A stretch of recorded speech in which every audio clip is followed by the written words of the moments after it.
Bloomberg Audio Studios. Podcasts, radio, news.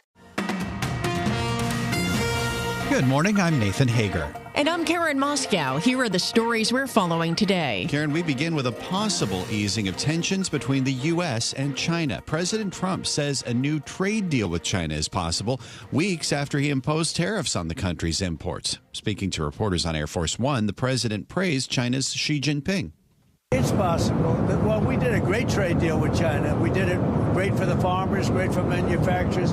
They had to buy $50 billion worth of our product, and we were making them buy it. The problem is that Biden didn't push them to adhere to it. Now, President Trump didn't outline the parameters of a potential deal. Any agreement would face significant obstacles. His comments come a day after he hinted at new global tariffs on car, semiconductor, and pharmaceutical imports. Well, Nathan, President Trump appears to be turning further against Ukrainian President Volodymyr Zelenskiy. First, the president did not invite Ukraine to negotiations with Russia on ending the war. Now Trump is calling Zelensky a dictator without elections after the Ukrainian leader accused him of falling for Russian propaganda. The president, as heard here on Bloomberg Radio, discussed the war at the Future Investment Initiative Summit in Miami. Europe has failed to bring peace, and Zelensky probably wants to keep the gravy train going. I don't know what's the problem, but he hasn't been able. He's very upset that he wasn't invited. He could have come if he wanted to, but that he wasn't invited to Saudi Arabia. But he's been working for 3 years. There's never been even meetings or phone calls to stop this war. It's a horrible thing. President Trump's turn against Zelensky leaves Ukraine with limited options. He could keep fighting with assistance from Europe, or he could accept whatever deal Trump might make with Russian President Vladimir Putin. Well, Karen, President Trump is also defending his government cost-cutting effort at that Miami summit. He says some of the DOGE savings could be passed to taxpayers. There's even under consideration a new concept where we give 20% of the DOGE savings to American citizens and 20% goes to paying down debt, because the numbers are incredible.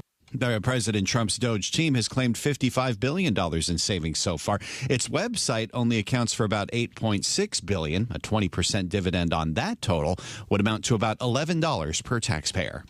Well, Nathan, the DOGE team can now add overhauling government regulations to its cost-cutting drive. President Trump has signed an executive order for all agencies to review their rules and make sure they align with the administration's policies and the DOGE effort. The president also signed a directive eliminating or minimizing a dozen federal agencies, including advisory councils on community banks and credit unions, long COVID, health equity, and voluntary foreign aid.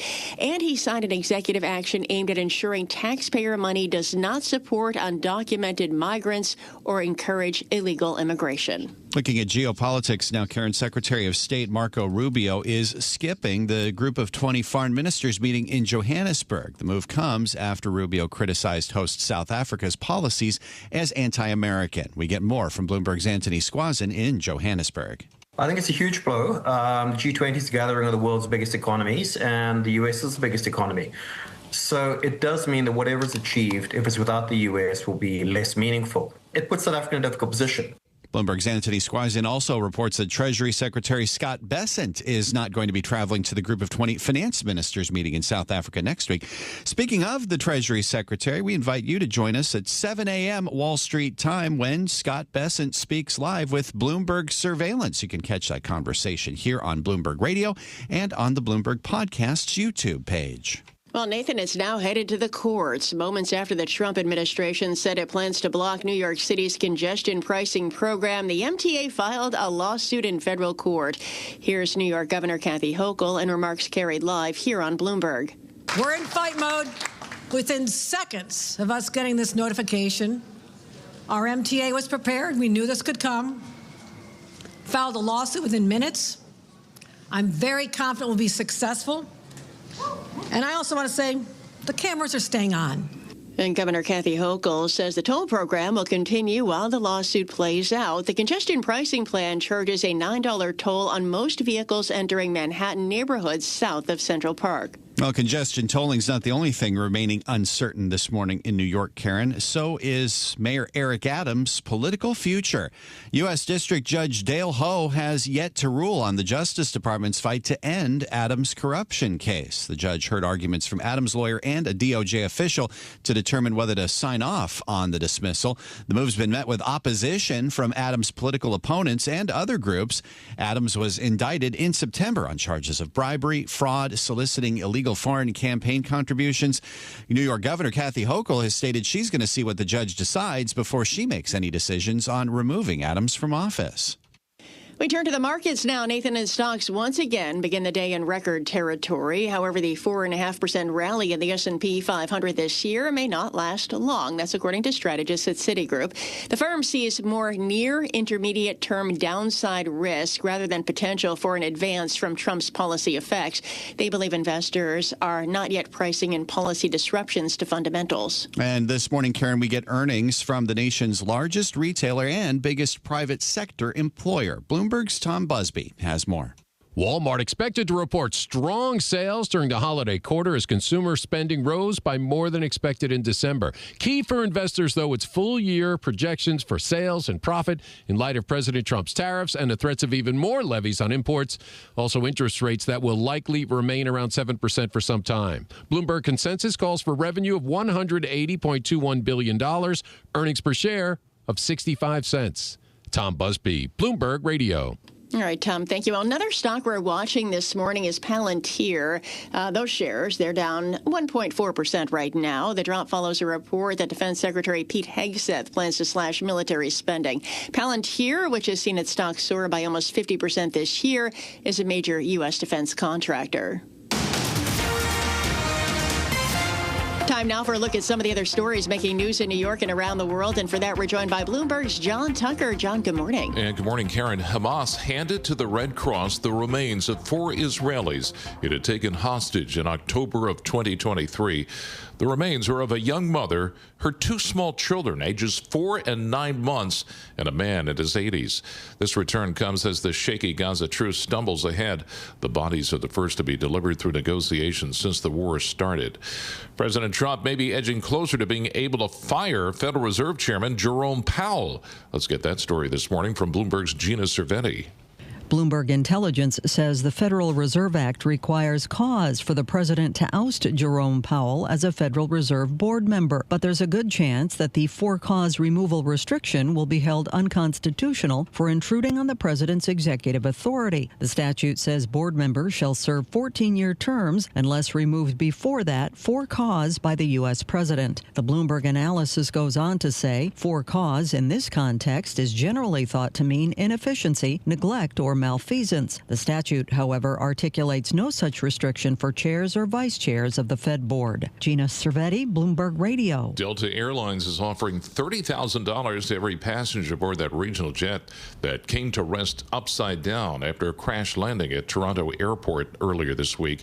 A Delta spokesman says the payments are a good faith gesture that have no strings attached and does not affect rights.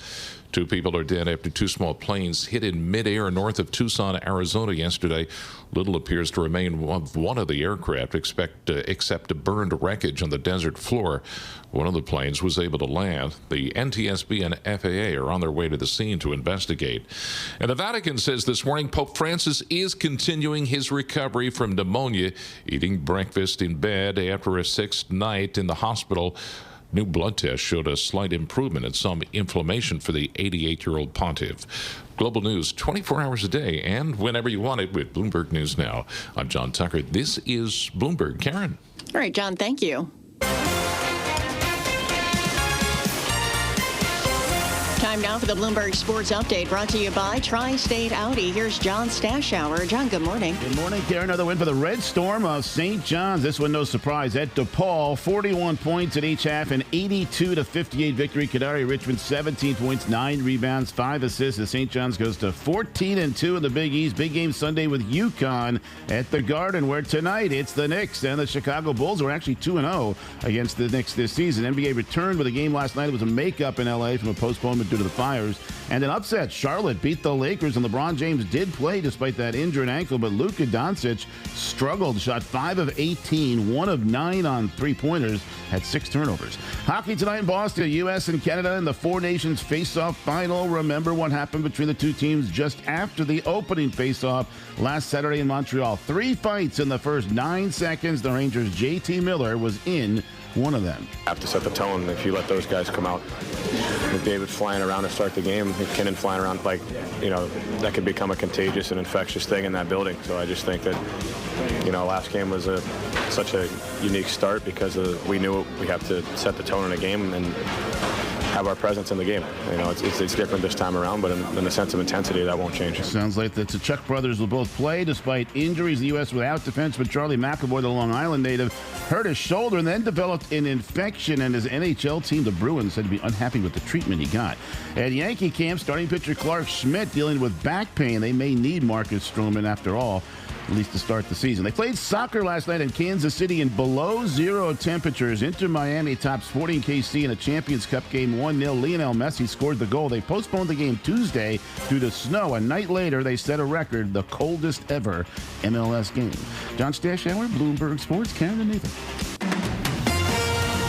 Coast to coast on Bloomberg Radio, nationwide on Sirius XM, and around the world on Bloomberg.com and the Bloomberg Business app. This is Bloomberg Daybreak. Good morning. I'm Nathan Hager. President Trump's relations with Ukrainian President Volodymyr Zelenskiy may have hit a new low. After sidelining Ukraine from talks with Russia to end the war, the president is now describing Zelenskiy this way at a Saudi investment conference in Miami.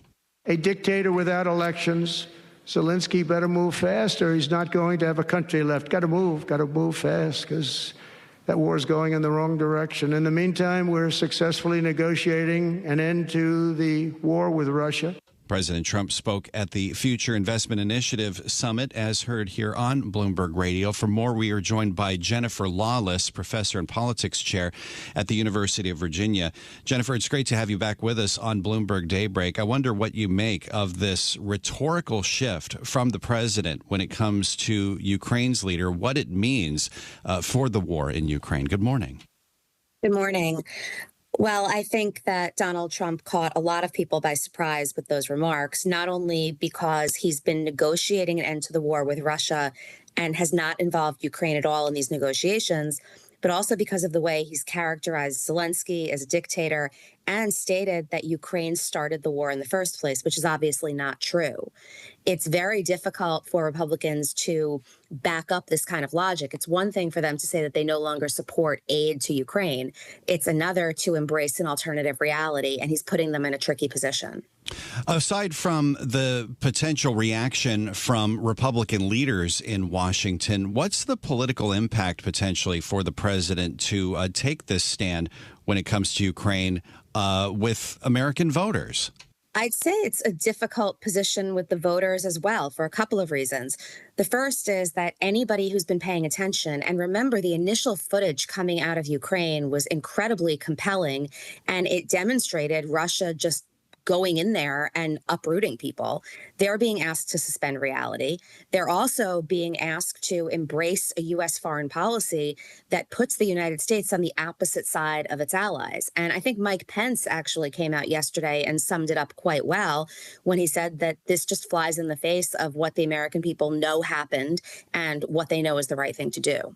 Aside from Mike Pence, it seems like Republicans, for the most part, have been rallying behind President Trump in terms of domestic politics, support for his cabinet nominees, that sort of thing. You mentioned that this could lead to cracks for Republicans when it comes to support for Ukraine. But where do you see it going in terms of how Republicans could continue to react to what they are hearing from the president? There's little to suggest that the Republicans are willing to hold the president accountable for anything he says. So my hunch is that several of them will say that they don't have this shared conception of how the war began, that they don't necessarily agree that Zelensky is a dictator, but that none of this matters because at the end of the day, this war has to end and Donald Trump is going to help end it. And that's consistent with the way they've handled a lot of domestic policy arguments as well. They don't necessarily think RFK is the best person to run HHS. They have concerns about Pete Hegseth's background, but at the end of the day, they believe in the overall mission and they supported the president for that reason. In the time we have left, Jennifer, I wanted to get your take as well on what we're seeing from the DOGE effort, the cost cutting in Washington, D.C., and now this idea that the president's floating of a DOGE dividend, 20% of the savings potentially, he says, could go to taxpayers. Is the president trying to make these cuts more politically palatable? He's literally trying to buy the support of the American people with Elon Musk. And this wouldn't be the first time they did this or they tried to do this during the campaign. What I will say is that there's not much evidence that there's been actual savings. So if these dividend checks are issued, it's unclear where that money is coming from. It might be coming, for example, from the Medicaid cuts that the president said he would not support, that he just supported in the budget. So there's a fixed amount of money, and there's no evidence to suggest that it's coming from government efficiency cuts. So issuing those checks are going to be a real cost to the American people. Just 30 seconds left. It's been a difficult process for federal workers, certainly. But do you see support from the American people for this cost-cutting effort? I think they'll support the cost-cutting effort until they realize some of the implications of these other policy cuts that have happened. So in the abstract, everybody supports cutting federal workers. Everybody supports more government efficiency. It becomes trickier for those levels of support to sustain themselves when people are actually taking a hit in their day-to-day lives, and there's a lag effect there. This is Bloomberg Daybreak, your morning podcast on the stories making news from Wall Street to Washington and beyond. Look for us on your podcast feed by 6 a.m. Eastern each morning on Apple, Spotify, or anywhere else you listen. You can also listen live each morning starting at 5 a.m. Wall Street time on Bloomberg 1130 in New York, Bloomberg 99.1 in Washington, Bloomberg 92.9 in Boston, and nationwide on Sirius XM Channel 121. Plus, listen coast to coast on the Bloomberg Business app, now with Apple CarPlay and Android Auto interfaces. And don't forget to subscribe to Bloomberg News Now. It's the latest news whenever you want it, in 5 minutes or less. Search Bloomberg News Now on your favorite podcast platform to stay informed all day long. I'm Karen Moscow. And I'm Nathan Hager. Join us again tomorrow morning for all the news you need to start your day right here on Bloomberg Daybreak.